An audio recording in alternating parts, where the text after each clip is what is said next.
हरिः ॐ स्वस्ति श्री गणेशाय नमः। ॐ नमो भगवते वासुदेवाय। ॐ श्रीदेव्यै नमः।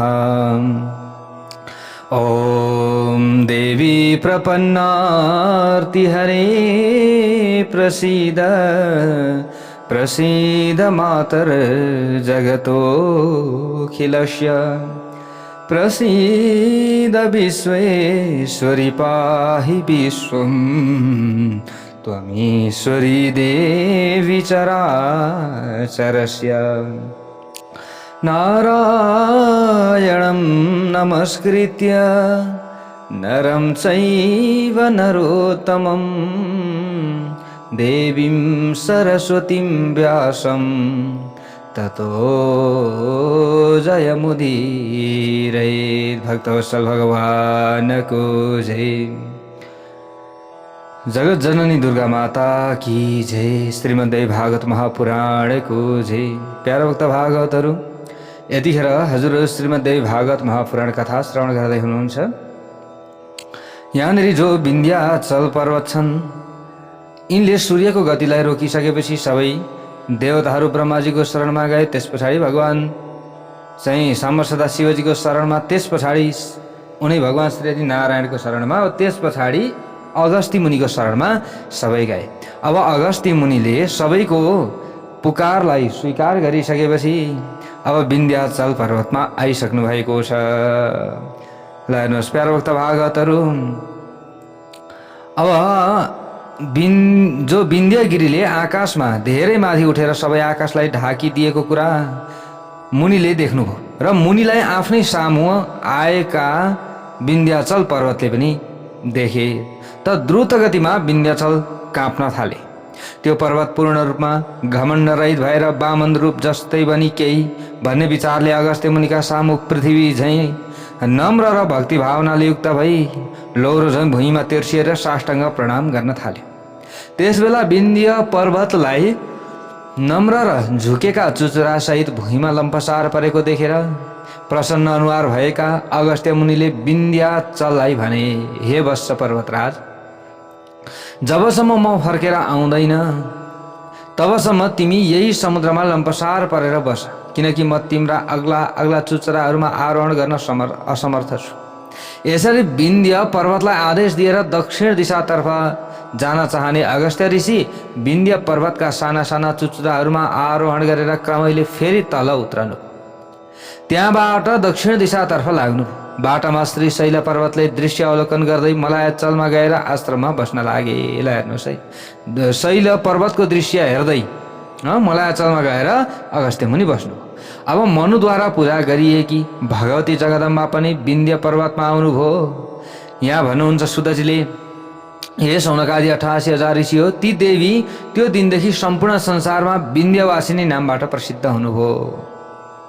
विन्ध्यवासिनी देवीको चरित्र परम पावन छ र शत्रु नाशक पनि छ।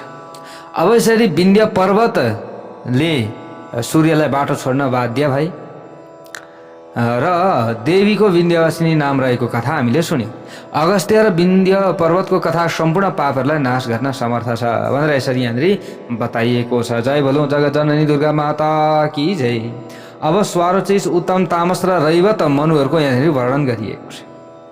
प्यारा भक्त भागवतहरू, यहाँ सौनकजीले प्रश्न गर्नुहुन्छ, आद्यो मन्वन्तरः प्रोक्तो भवता चायमुत्तमः अन्येषामुद्भवं ब्रूहि मनुनाम दिव्य तेजसाम्। हजुरले पहिलो मन्वन्तरको उत्तम कथा सुनाउनुभयो। अब अत्यन्त दिव्य तेजले सम्पन्न भएकाहरू मनुहरूको पनि उत्पत्तिको वर्णन गर्नुहोस्। यो त पहिलो मन्वन्तर भयो, अरू मन्वन्तरमा कस्ता घटनाहरू घटे?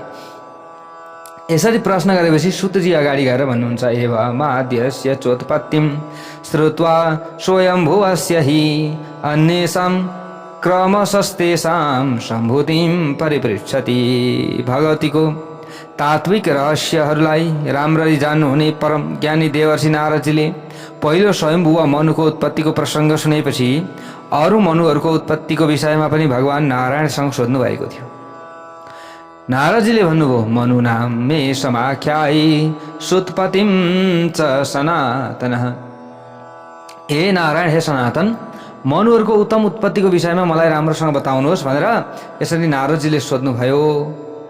अब कसलाई? श्री हरि नारायणलाई यसरी सोध्नुभयो भनेर सुतजीले शौनक आदिलाई सुनाउँदै हुनुहुन्छ। अब नारायणले के भन्नुभयो त? प्रथमोऽयं मनुः स्वयं भुवा उक्तो महामुने देव्याराधनतो येन प्राप्तं राज्यमकण्टकम्। हे महामुनि, मैले तपाईँका सामु प्रथम मनु स्वयं भुवाको वर्णन गरेँ, जसले देवीको आराधना गरेर निष्कण्टक राज्य गरेका थिए। तिनै मनुका प्रियव्रत र उत्तानपाद नाम भएका अत्यन्त तेजस्वी दुई छोरा थिए। राज्यको राम्रोसँग पालन गर्ने ती मनुका छोराहरू पृथ्वीलोकमा अत्यन्त विख्यात भए। विद्वानहरूले स्वरुचिस मनुलाई दोस्रा मनु भनेका छन्। अत्यन्त उत्तम पराक्रम भएका ऐश्वर्यशाली राजा स्वरुचिस मनु राजा प्रियव्रतका छोरा थिए। सबै प्राणीहरूको हित गर्ने स्वरुचिस मनु यमुनाको तटमा रहेका थिए। तिनले सुकेका पातको आहार लिएर एउटा ठुलो व्रत गर्ने मानिसका रूपमा तपस्या गर्न लागे। भगवती जगदम्बाको माटाको मूर्ति बनाएर भक्तिपूर्वक भगवतीको पूजा गर्न थाले। यसरी यमुनाको तीरमा वनमा रहेर 12 वर्षसम्म तपस्या गर्ने स्वरुचिस मनुका सामु हजारौं सूर्य समान तेजले सुहाइएकी भगवती जगदम्बा प्रकट हुनुभयो। जय बोलौं जगत जननी दुर्गा माता की जय होस्। त्यसपछि उत्तम व्रतको पालन गर्नुहुने देवताहरूको पनि ईश्वरी भगवती जो भुवनेश्वरीले उनको स्तुतिबाट प्रसन्न भएर स्वरुचिस मनुलाई सम्पूर्ण मन्वन्तरको स्वामित्व प्रदान गर्नुभयो। त्यसै बेलादेखि भगवती जगतधात्री जगदम्बालाई समस्त संसारबाट तार्न सक्ने तारिणी मानेर उपासना गर्ने परम्परा बसेको हो। यस प्रकार स्वरुचिस मनुले भगवती तारिणीको उपासना गरेर शत्रु नभएको सुन्दर राज्य प्राप्त गरेका थिए। त्यस पछाडि ऐश्वर्यले सम्पन्न भएका ती मनुले विधिपूर्वक धर्मको स्थापना गरे, आफ्ना छोराहरूका साथमा राज्य भोग गरे। अन्त्यमा मन्वन्तरको अधिकार छाडेर उनी स्वर्ग गएका हुन्। स्वरुचिस मनुपछि प्रियव्रतका छोरा उत्तम तेस्रा मनु भए। उनले गंगाको तटमा रहेर एकान्तमा निरन्तर भगवतीको वाग भव मन्त्र भनेको ऐम जप गर्दै 3 वर्षसम्म तपस्या गरेपछि देवीको कृपा प्राप्त गरे। भक्तिले परिपूर्ण भएको मनद्वारा उत्तम स्तोत्रहरूको पाठ गरेर भगवतीको स्तुति गरेर तिनले निष्कण्टक राज्य भोग गरे र चिरञ्जीवी सन्तान प्राप्त गरे। राज्यबाट प्राप्त हुने सुख भोग गरी युग धर्मको पालन गरेर ती पनि अरू उत्तम राजर्षिहरूले प्राप्त गरेको पदमा पुगे। प्रियव्रतका छोरा तामस चौथो मनु भएका हुन्। नर्मदा नदीको दायाँ तटमा गुह्य कामबीज क्लीम मन्त्रको जप गर्दै तिनले संसारमा व्याप्त हुनुहुने भगवती महेश्वरीको आराधना गरे। चैत्रको नवरात्र र आश्विनको नवरात्रमा उपासना गरेर ती मनुले कमल नयनी अनुपम सुन्दरी भगवतीलाई सन्तुष्ट तुल्याए। भक्तवत्सल भगवानको जय जय होस्। ल हेर्नुहोस् है, अत्यन्त उत्तम स्तोत्रहरूद्वारा देवीको स्तुति गरी उहाँको कृपा प्राप्त गरेर तामस मनुले कुनै शङ्का नलिकन निष्कण्टक एवं विशाल राज्यको भोग गरे। आफ्नी पत्नीबाट ओजस्वी शक्तिशाली र पराक्रमी 10 छोरा पैदा गरी ती मनु पनि उत्तम लोकमा प्राप्त भए। तामस मनुका भाइ रैवतलाई 5औं मनु बताइएको छ। ती रैवतले यमुनाको तटमा रहेर परम वाक शक्ति एवं प्रतिष्ठा प्रदान गर्ने र साधकहरूका निमित्त आश्रय प्रदान गर्ने कामबीज क्लीम मन्त्रको जप गरे। भगवतीको आराधनाबाट तिनले उत्तम ऐश्वर्यले सम्पन्न राज्य र संसारका सबै सिद्धि प्रदान गर्ने अपराजय बल प्राप्त गरे। यसरी बताइएको छ। प्यारा भक्त भागवतहरू, तिनले पुत्र पौत्रले सम्पन्न सदाचारी सन्तान जन्माए। फेरि लोकमा धर्मको स्थापना गरी राज्यको सुन्दर व्यवस्था मिलाएर राज्यको सुख भोग गरेपछि अत्यन्त सुरवीर राजा रैवत मनुले उत्तम इन्द्रपुरी जान भनेर प्रस्थान गरे। भक्तवत्सल भगवानको जय जय होस्। हेर्नुहोस् है प्यारा भक्त भागवत, अब अगाडि गएर श्री नारायण भगवान भन्नुहुन्छ, हे नारदजी, अब तपाईँले जगदम्बा भगवतीको अद्भुत एवं उत्तम महात्म्य सुन्नुहोस्। यहाँ महात्म्य बताउँदै हुनुहुन्छ। फेरि अङ्गका छोरा मनुले जसरी विशाल एवं उत्तम राज्य प्राप्त गरेका थिए त्यो प्रसङ्ग पनि सुन्नुहोस् भनेर अब यसरी यहाँनिर भन्दै हुनुहुन्छ। अब यस्तै प्रकारले यहाँ भन्नुहुन्छ, अङ्गस्य राज्ञ पुत्रो भू चाक्षुषो मनुरुत्तम। राजा अङ्गका छोरा उत्तम छोरा चाक्षुष 6औं मनु भएका हुन्। उनी एक दिन सुपुलह नामक महर्षिको शरणमा गएका थिए। यसरी बताइएको छ। चाक्षुषले सुपुलहलाई भने, शरणागतहरूका कष्टलाई निवारण गर्नुहुने हे ब्रह्मर्षि, म हजुरको शरणमा आएको छु। हे स्वामी, म सेवक हुँ। मलाई यस्तो शिक्षा दिनुहोस् जसबाट मैले श्री सम्पदा प्राप्त गर्न सकूँ। पृथ्वीमा मेरो अखण्ड आधिपत्य कायम होस्। मेरा बाहुहरूमा अपराजेय बल होस्। म शस्त्र अस्त्रको प्रयोगमा निपुण बन्न सकूँ। मेरा सन्तान धेरै दिनसम्म जीवित रहन्। म अखण्डित र उत्तम आयुधले सम्पन्न हौँ र हजुरको उपदेशबाट अन्त्यमा मलाई मोक्ष प्राप्त होस्। यसरी भने ती चाक्षुष मनको कुरा जब मुनि पुलहको कानमा पर्यो प्याराभक्त भागवतहरू, अब त्यसबेला ती मुनिले भने, हे राजा, कानलाई अत्यन्त सुख दिने मेरो वचन सुन्नुहोस्। देवीको आराधना भन्दा ठुलो संसारमा केही पनि छैन। अहिले तपाईँले सबैको कल्याण गर्नुहुने जगदम्बा भगवतीको उपासना गर्नुहोस्। कसको उपासना गर्नुहोस्? भगवती जगदम्बिकाको। उहाँकै कृपाबाट तपाईँले जति पनि कुरा चिताउनु भएको छ ती सबै पूर्ण हुनेछन्। त चाक्षुषले भने, कीदृगाराधनम देव्यास तस्या परम पावनम। देवी भगवतीको परम पावन आराधना कस्तो छ, त्यो कसरी सम्पन्न गर्नुपर्छ, यो प्रश्नको उत्तर म माथि कृपा गरेर हजुरले बताउनुहोस्। त अगाडि गएर जो सुपुलह हुनुहुन्थ्यो उहाँले भन्नुभयो, राजन्ना कर्ण्यताम देव्याः पूजनम परम व्ययम। हे राजा, देवीको परम सनातन पूजाको विषयमा सुन्नुहोस्। देवीको वाग भाव मन्त्रको निरन्तर उपांशु जप गर्नुपर्दछ। यस मन्त्रलाई प्रातः मध्याह्न र सायंकालमा जप गर्ने मानिसले भोग र मोक्ष दुवै फल प्राप्त गर्दछ। हे राजपुत्र, वाग भव बीज भन्दा ठुलो अरू कुनै बीज मन्त्र छैन। यस मन्त्रले जप गरेपछि उत्तम सिद्धि प्रदान गर्दछ, पराक्रम र बलको वृद्धि गराउँछ। यस मन्त्रको जप गरेर नै ब्रह्माजी अत्यन्त बलशाली र सृष्टि गर्ने क्षमताले सम्पन्न हुनुभएको हो। हे राजन, यसै बीज मन्त्रको जप गरेर भगवान विष्णुले सृष्टिको पालन गर्ने सामर्थ्य प्राप्त गर्नुभएको र यसै बीज मन्त्रको जप गरेर भगवान शङ्करले संसारको संहार गर्ने शक्ति प्राप्त गर्नुभएको, जुन मन्त्रको आश्रय लिएर अरू लोकपालहरूले पनि श्राप दिने एवं वरदान दिने सामर्थ्य पाएका हुन् र बल एवं पराक्रमबाट सम्पन्न भएका हुन्। हे राजन, यसै गरी तपाईँले पनि महेश्वरी जगदम्बाको राम्ररी आराधना गरेर थोरै समयमा ठुलो समृद्धि प्राप्त गर्न सक्नुहुनेछ। यसरी ऋषिले भनिदिनु भयो। यसरी उत्तम मुनि पुलहद्वारा उपदेश पाएर अङ्गका छोरा चाक्षुष मनु तपस्या गर्न बिरजा नदीको तटमा जानु। कहाँ? बिरजा नदीको तटमा। ल हेर्नुहोस्, अब त्यहाँ ती ऐश्वर्यशाली राजा चाक्षुषले भोकको कुनै परवाह नगरी सुकेका पातहरू खाएर भगवतीको वाग भव बीजको जपमा निरन्तर लाग्दै उग्र तपस्या गर्नुभएको थियो। तिनले पहिलो वर्ष पात खाएर, दोस्रो वर्ष पानी खाएर र तेस्रो वर्ष केवल हावा पिएर ठुटो रुख झैँ स्थिर रहेर तपस्या गर्नुभएको थियो। आहार छाडेर 12 वर्षसम्म वाग भव बीजको निरन्तर जप गरेपछि राजा चाक्षुषको बुद्धि अत्यन्त पवित्र भयो। यसरी बताइएको छ। यसरी देवीको परम पवित्र मन्त्रको एकान्तमा जप गरिरहेका राजा चाक्षुषको समीपमा जगदम्बा परमेश्वरी भगवती साक्षात् प्रकट हुनुभयो। कसैबाट पनि जित्न नसकिने तेज भएकी सम्पूर्ण देवताको स्वरूपमा रहेकी भगवतीले प्रसन्न भएर मधुरद्वारा अङ्गका छोरा चक्षुषसँग कुराकानी गर्न लाग्नु। देवीले भन्नुभयो, पृथ्वी पालते यत् स्यात् चिन्तितम परमम वरम। हे पृथ्वीका पति, तिमीले आफ्नो मनमा जुन उत्तम वरको विषयमा चिन्ता गरेका छौ त्यो बताऊ। तिम्रो तपस्याबाट म सन्तुष्ट भएकी छु, मैले अवश्य वरदान दिनेछु भनेर भगवतीले प्रकट भएर भन्नुभयो। त चाक्षुषले भने अगाडि गएर, जानासी देवदेवेशी यत् प्रार्थ्य मनसेप्सितम। हे देवताहरूकी पनि ईश्वरी, हे देवपूजिता भगवती, म मनद्वारा चाहना गरिएको जुन वरका लागि हजुरसँग प्रार्थना गर्न चाहन्छु त्यसलाई अन्तर्यामी स्वरूप भएकी हजुरले आफै राम्ररी जान्नुहुन्छ। फेरि पनि हे देवी, मेरो सौभाग्यले आज मैले हजुरको दर्शन पाएको छु र अहिले प्रार्थना गर्दैछु कि हजुरले मलाई मन्वन्तरमा रहने राज्य प्रदान गर्नुहोस्। म यो चाहन्छु। त देवीले अगाडि गएर भन्नुभयो, प्यारा भक्त भागवतहरू, हे उत्तम राजा, यस मन्वन्तरको राज्य मैले तिमीलाई दिएँ। तिम्रा छोरा पनि अत्यन्त पुण्यवान र महान शक्तिशाली हुनेछन्।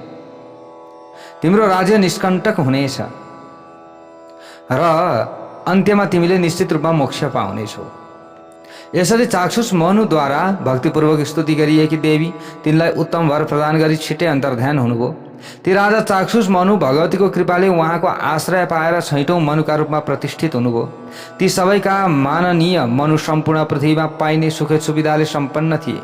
तिनका छोरा बलवान, उत्तरदायित्व वहन गर्नमा समर्थ, देवीका भक्त, शूरवीर, महान, बलवान, पराक्रमी, सर्वत्र आधार प्राप्त गर्ने चरित्रका धनी थिए। ती सबै राज्य सुखका आश्रय पनि थिए। यसरी प्रभुता सम्पन्न भएका चाक्षुष मनु भगवतीको आराधनाको प्रभावले उत्तम मनुका रूपमा सम्मानित भएर अन्त्यमा देवीको परम धाममा गए। बभुव मनुवर्योसौ जगामान्ते शिवापदम भनेर यसरी बताइएको छ। भक्तवत्सल भगवानको जय जय होस्। अगाडि गएर भगवान श्री हरि नारायण भन्नुहुन्छ, सप्तमो मनुराख्यातो मनुर्वैवस्वत प्रभु। हे नारदजी, राजा वैवस्वत सातौं मनु हुन्। समस्त राजाहरूमा सम्मानित र दिव्यानन्दको भोग गर्ने यी मनुलाई श्राद्धदेव मनु पनि भनिन्छ। यी वैवस्वत मनु पराम्बा भगवतीको तपस्या गरेर भगवतीकै कृपाबाट मन्वन्तरका अधिपति भएका हुन्। आठौं मनु पृथ्वी लोकमा सावर्णी नामबाट विख्यात छन्। पूर्व जन्ममा देवीको आराधना गरेका कारण भगवतीको वरदानबाट ती मन्वन्तरका अधिपति भएका हुन्। यी राजा पनि सबै राजाहरूमा मान्य, धीर, महापराक्रमी थिए र उनी देवी भक्तिमा अत्यन्त निष्ठा राख्दथे।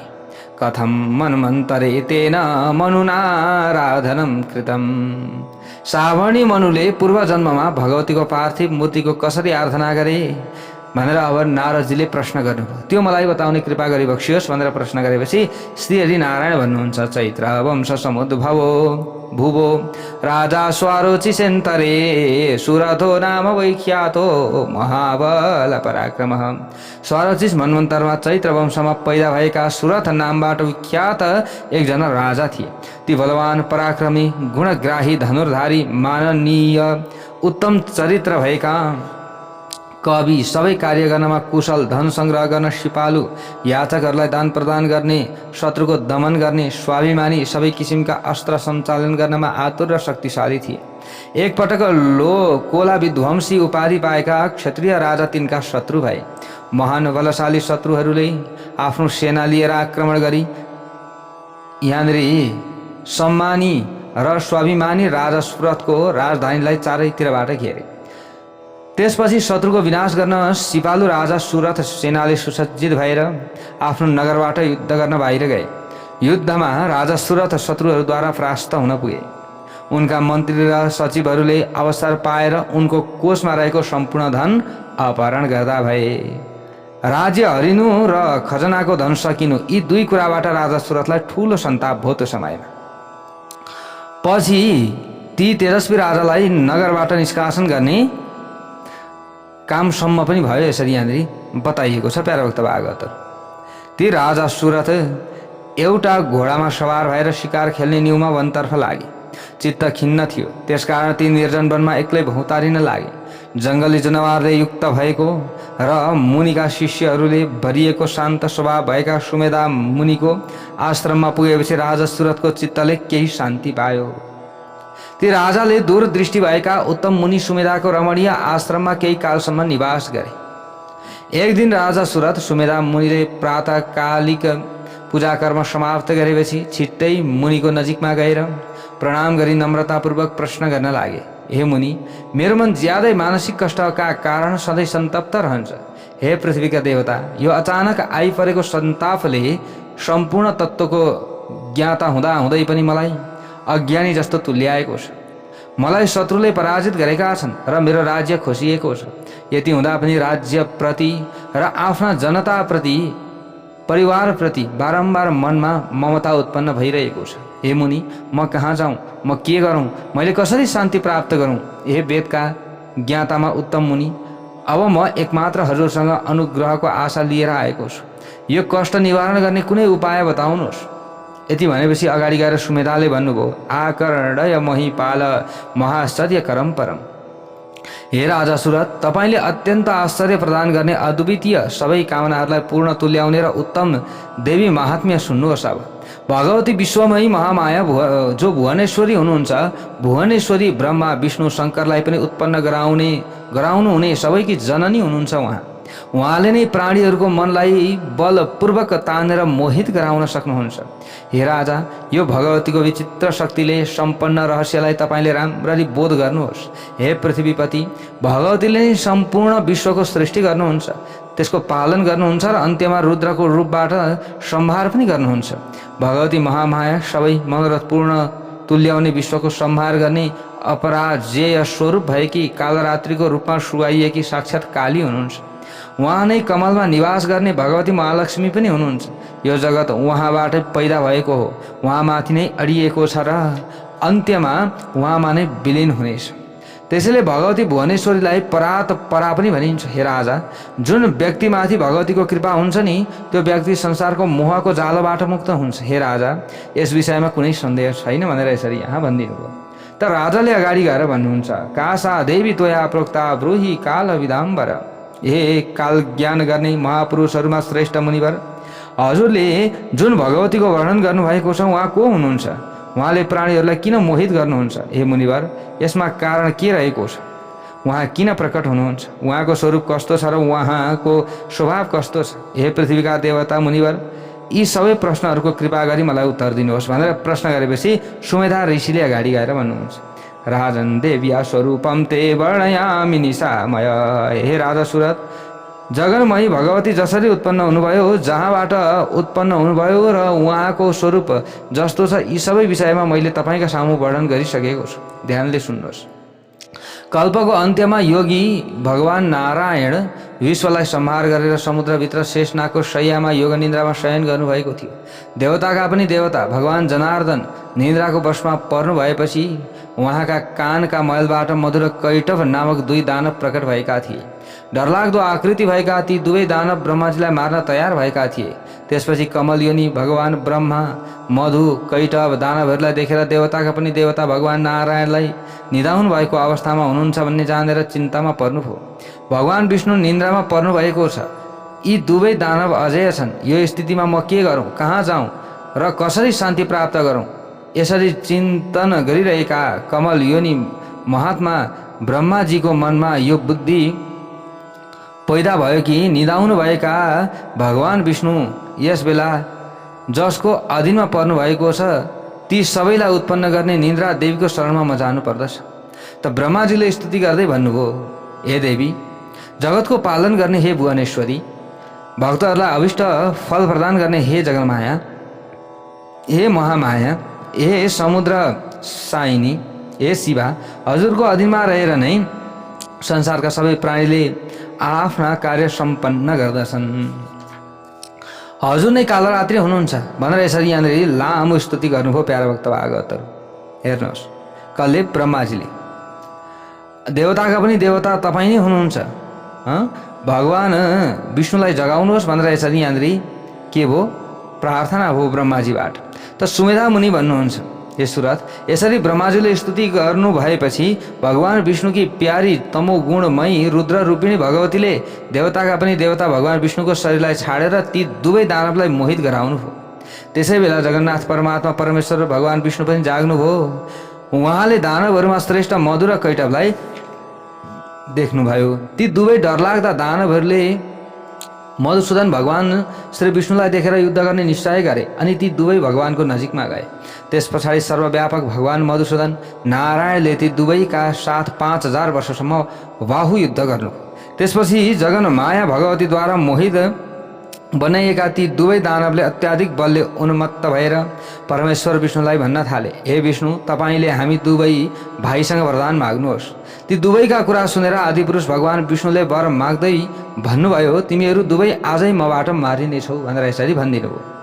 त्यस पछाडि अत्यन्त बलवान ती दुवै दानवहरूले भगवान नारायणसँग फेरि भने, जुन ठाउँमा पृथ्वी पानीमा डुबेकी हुँदिनन् त्यही ठाउँमा तपाईँले हाम्रो वध गर्नुहोस् भनेको, जहाँ पानी छैन स्थल छ त्यहाँ वध गर्नुहोस् भनेर भनिदिए।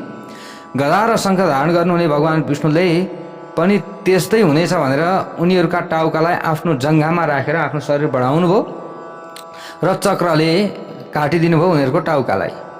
यसरी भगवान ब्रह्माजीले स्तुति गर्नु भएपछि योगेश्वरहरूकी पनि ईश्वरी महाकाली अब प्रकट हुनुभयो। ल हेर्नुहोस्, अब प्रकट हुनुभएको थियो महाकाली, यसरी प्रकट हुनुभयो राजन। तपाईँले महालक्ष्मीको उत्पत्तिको विषयमा अब सुन्नुहोस्। महाकाली त यसरी उत्पत्ति हुनुभयो। अब मुनि भन्नुहुन्छ अगाडि, एकपटक भैँसीको गर्भबाट प्रकट भएको अत्यन्त शक्तिशाली पराक्रमी महिषासुरले सबै देवताहरूलाई पराजित गरी सम्पूर्ण जगतको स्वामी बन्ने अवसर पायो। त्यस महान असुरले सम्पूर्ण लोकहरूका अधिकारलाई बलपूर्वक लुटेर 3 लोकको अद्भुत ऐश्वर्य भोग गर्न थाल्यो। सबै देवता महिषासुरबाट पराजित भएर स्वर्गबाट निकालिए। त्यो समयमा ती देवताहरू ब्रह्माजीलाई अगाडि लगाएर त्यस उत्तम लोकमा पुगे जहाँ देवताका पनि देवता भगवान विष्णु र शिव विराजमान हुनुहुन्थ्यो। देवताहरूले दुराचारी महिषासुरको वृत्तान्त बताउँदै भने, हे देवेश्वरहरू, बल वीर्य र मदले उन्मत्त भएको महिषासुर नामक दुष्ट दैत्य सबै देवताका लोकहरू जितेर देवताहरूमाथि आफै शासन गरिरहेको छ। हे असुरहरूका नाश गर्नुहुने देवेश्वरहरू, हजुरहरू दुवैले छिटै महिषासुरको वध गर्ने कुनै उपाय सोच्नुहोस्। देवताहरूको दुःखमय वचन सुनेर भगवान विष्णु, शिवजी र ब्रह्माजी सबै रिसाउनु भयो। हे राजा सुरथ, यसरी रिसाउनु भएका भगवान विष्णुको मुखबाट 1000 सूर्यको कान्ति भएको एउटा दिव्य तेज प्रकट भयो। त्यस पछाडि क्रमैले इन्द्रादि सबै देवताहरूको शरीरबाट भगवान विष्णु आदिलाई प्रसन्न तुल्याउँदै तेज प्रकट भयो। शिवको शरीरबाट जुन तेज पैदा भयो त्यसबाट मुख तयार भयो। यमराजको तेजबाट केश राशि तयार भयो। विष्णुको तेजबाट बाहु तयार भयो। चन्द्रमाको तेजबाट दुवै स्तन भए। इन्द्रको तेजबाट कम्मर बन्यो। वरुणको तेजबाट जङ्गा पिणौला तयार भए। पृथ्वीको तेजबाट नितम्ब तयार भयो। ब्रह्माको तेजबाट दुवै पाउ तयार भए। सूर्यको तेजबाट पाउका अङ्गुलीहरू भनेको अम्लाहरू तयार भए। वसुहरूको तेजबाट हातका अम्लाहरू तयार भए।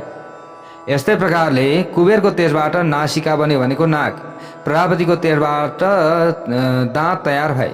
अग्निको तेजबाट मङ्गलकारक 3 नयन उत्पन्न भए। सन्ध्याको तेजबाट कान्तिका खजना दुवै आँखी भौँ उत्पन्न भए। वायुको तेजबाट दुवै कान प्रकट भए। यसरी सबै देवताहरूको तेजबाट भगवती महिषासुर मर्दिनी प्रकट हुनुभयो। भक्तवत्सल भगवानको जय जय होस्। जय बोलौँ जगत जननी दुर्गा माता की जय होस्। शिवजीले भगवतीलाई शूल दिनुभयो। विष्णुले चक्र, वरुणले शङ्ख, अग्निले शक्ति, वायुले धनुष बाण प्रदान गर्नुभयो। इन्द्रले वज्र, ऐरावत हात्तीको घण्टा अनि यमराजले कालदण्ड, ब्रह्माले अक्षमाला कमण्डल प्रदान गर्नुभयो। सूर्यले देवीका रौँका प्वालाहरूमा आफ्नो तेजको रश्मि फैलाइदिए। महाकालले देवीलाई तरबार अनि निर्मल ढाल प्रदान गरे। समुद्रले सुन्दर हार, कहिल्यै नच्यातिने 2वटा वस्त्र, चूडामणि, कुण्डल, कटक, केयूर, निर्मल, अर्धचन्द्र, नुपुर, कण्ठमा धारण गरिने आभूषण अति खुसी भएर भगवतीलाई प्रदान गरे।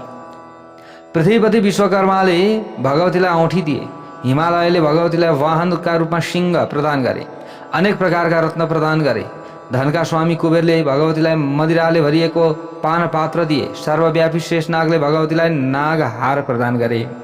यसरी अरू सबै देवताले जगदम्बा भगवतीलाई सम्मानित गरे। त्यस पछाडि महिषासुरद्वारा दुःख पाएका देवताहरूले जगतको उत्पत्तिकी एकमात्र कारण भगवती महेश्वरीको अनेक प्रकारले स्तुति गरे। त स्तुति सुनेर देवताहरूद्वारा पूजा गरिएकी सुरेश्वरी भगवती महिषासुरलाई वध गर्न भनेर उच्च स्वरले अब गर्जन लाग्नुभयो। महिषासुर देवीको गर्जन सुनेर अचम्ममा पर्यो। त्यो आफ्ना सबै सेनालाई साथमा लिएर संसारको धारण गर्नुहुने भगवतीको नजिकमा पुग्यो। त्यस पछाडि त्यो महिषासुर नामक बलवान दानव आफूले प्रहार गरेका अनेक वस्त्र अस्त्रहरूद्वारा आकाशमण्डललाई ढाक्दै भगवतीसँग युद्ध गर्न थाल्यो। प्रधान सेनापति चिक्सुरबाहेक दुर्धर, दुर्मुख, भास्कल, ताम्र अनि बिडाल वदन यी वीर र सङ्ग्राममा यमराज झैँ भयङ्कर अन्य असङ्ख्य योद्धाहरूद्वारा त्यो दानवराज पराक्रमी महिषासुर घेरिएको थियो। त्यस पछाडि महिषासुरको त्यो स्थिति देखेर रिसले राता राता आँखा गराउनु भयो कि जगतलाई मोहित गर्नुहुने भगवतीले युद्धको मैदानमा महिषासुरको अधीनमा रहेका मुख्य योद्धाहरूलाई मार्न लाग्नुभयो। ती योद्धाहरू मारिएपछि अत्यन्त जाली फटाहा महिषासुर रिसले मूर्छित भयो। देवीको सामु छिट्टै पुग्यो। महिषासुर आफ्नो इन्द्रजालका प्रभावले अनेक प्रकारका रूप धारण गर्न लाग्यो महिषासुरले। तर देवीले त्यसका सबै रूपलाई नाश गरिदिनु भयो। ल हेर्नुहोस्, अब महिषासुरको जो महिषको रूप धारण गरेको र देवतालाई पीडा प्रदान गर्नेवाला जो असुर थियो, देवगणका लागि यमराज समान डरलाग्दो थियो। महिषासुरलाई पासले दृढतापूर्वक कसेर भगवतीले आफ्नो तरबार प्रहार गरेर त्यसको टाउको काटेर पृथ्वीमा खसाउनु भयो। जय बोलौँ जगत जननी दुर्गा माता की जय जय होस्। महिषासुर यसरी मरेपछि दानवहरूमा हाहाकार मचियो। बाँकी रहेका सेनाका सैनिकहरू दसैँ दिशामा भागे। सम्पूर्ण देवताहरू महिषासुरको मृत्युदेखि प्रसन्न भएर देवताहरूकी ईश्वरी भगवतीको स्तुति गर्न लागे। महिषासुरको वध गर्ने भगवती महालक्ष्मीको यसरी प्रादुर्भाव भएको थियो र यसरी उहाँले महिषासुरलाई मार्नुभयो भन्ने कथा प्रसङ्ग छ। अब सरस्वतीको आविर्भाव भएको वृत्तान्त यहाँनिर बताउनुहुन्छ। एकपटकको कुरा हो, आफ्नो मद र बलका कारण अहङ्कार गर्ने शुम्भ नामक दैत्य थियो। अत्यन्त बलशाली र पराक्रमी त्यसको भाइ निशुम्भ पनि थियो। जो शुम्भद्वारा सन्तप्त भएका सबै देवता आफ्नो राज्य खोसिएर हिमालय पर्वतमा गएका थिए। अनि देवताहरूले गएर श्रद्धापूर्वक भगवतीको स्तुति गरे हिमालय पर्वतमा गएर। प्यारा भक्त भागवतहरू, अब यसरी स्तुति गरिसकेपछि देवताहरूको स्तुति गरेपछि हिमालयकी सुपुत्री पार्वती प्रसन्न हुनुभयो। तपाईँहरूको स्तुतिको प्रयोजन के हो भनेर सोध्नुभयो। यसैबीचमा भगवती पार्वतीको शरीर रूपी कोषबाट जगतकी वन्दनीय कौशिकी देवी प्रकट हुनुभयो। उहाँले खुसी हुँदै देवताहरूलाई भन्नुभयो, हे उत्तम देवताहरू, उत्तम स्वरूप भएकी म तपाईँहरूको स्तुतिबाट खुसी भएँ।